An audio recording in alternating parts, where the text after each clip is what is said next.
I watched Thama, and how nice it is to indulge in a genre where I can keep my eyes open throughout the runtime of the movie, despite it having paranormal activities. Well, fun sake paranormal. I mean, I grew up at a time when horror meant Z Horror Show, Ahat, and one more show, what, Mano Yana Manu. And these shows were not playing around when it came to giving you nightmares. These were the places to find vampires, headless churels, bhutnis, and one very green evil jinn. Who remembers Samri? Didn't that guy end up in jail or something? Thama is about vampires, and vampires how we know them from Dracula and more from Twilight. But reverse the gender. Here, Tarka is the vampire and the guy is a spider monkey.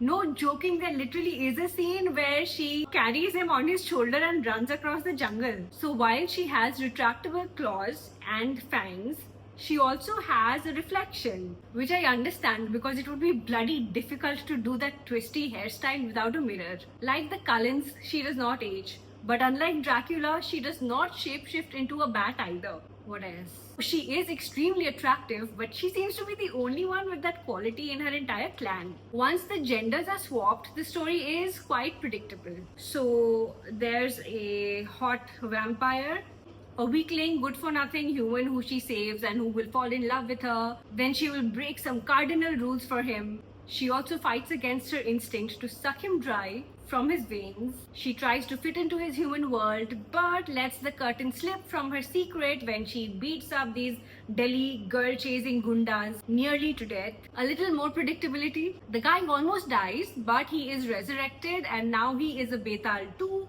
which is what vampires are called in this movie. And what do you know, he also has a werewolf nemesis played by Varun Dhawan, who, because he's a quintessential Bollywood hero, they are bound to pair up in this temporary friendship in a future movie where they will fight a common nemesis, common enemy, despite their epic and unnecessarily long battle in this one. That's my prediction. So that much for what I knew would be there in the movie. Here's what made it not a bore, despite knowing what was going to happen. The comedy bit of it was quite sharp and there were plenty of references to Stree. There was a cameo by Abhishek Banerjee, a little bit of the hand of God angle, and the whole satire about how dating plays out in urban orthodox families, where the worst thing a son can do is date someone outside his community. And God forbid if she's not a vegetarian. मुझे पता नहीं, मैं तो vegetarian हूँ.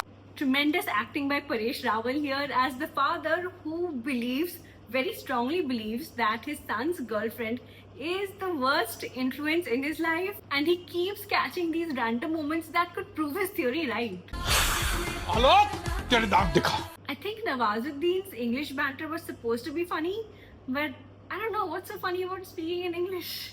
How he picked up the language is really beyond me. He says he got it by drinking British blood during the British Raj, but didn't the rest of them also do the same? They decided to stop drinking human blood, I think in 1947?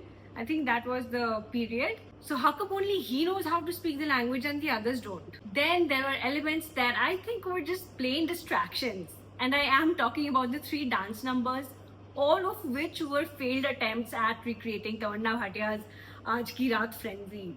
What a frenzy, my god. The guys in my gym literally keep their weights aside to watch her on TV whenever that song comes up. I do too, but from the back, I mean, so that nobody sees me. Thama had plenty of werewolf talk as well, so much so that for a good period after the interval, I was like, what is this movie about? Is it about Varun Dhawan's werewolf or is this about the Betal story? The action sequences were also fun to watch and there were quite a few of them. Now, who would you guess made a better vampire? The correct answer is Rashmika, and I'll tell you why. If you go back, Stree was successful because of its authenticity. It was so rooted in rural folklore, and somehow I find Indian ghost stories way scarier than foreign ones. Rashmika's character is a lot like that. It is more rustic and has very little traces of trying to copy those Hollywood paranormals. Ayushman's vampire, on the other hand, has gone full Neo, like in The Matrix. Or maybe Blade is a better comparison here.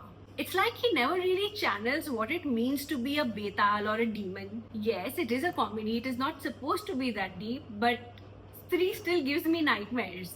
The comedy bit is a little too much in this. Actually, even in his human form, Ayushman's acting looked a little too naive for someone his age. Crazy हो गया ये तो राजमा चावल कैसे खाऊंगा He clearly looks like he's in his mid-30s and actually he's touching 40. I mean, maybe you can accept someone who's 19 to act all silly and awestruck like that, but Ayushmann looks more mature, so I think it just didn't fit. Overall, Thama was an interesting watch and it does prep you for the next movie in the lineup. The whole horror comedy universe is actually turning out to be a fun place. All the movies are connected some way or the other and it seems organic. And yet, there are differences that keeps them from looking like replicas of the previous movie. I would enjoy the movies even more if they stuck to what originally worked for them, which is keeping the whole aura and environment local. After all, being too inspired by Hollywood leads to just more sunglasses and long line jackets rather than creativity.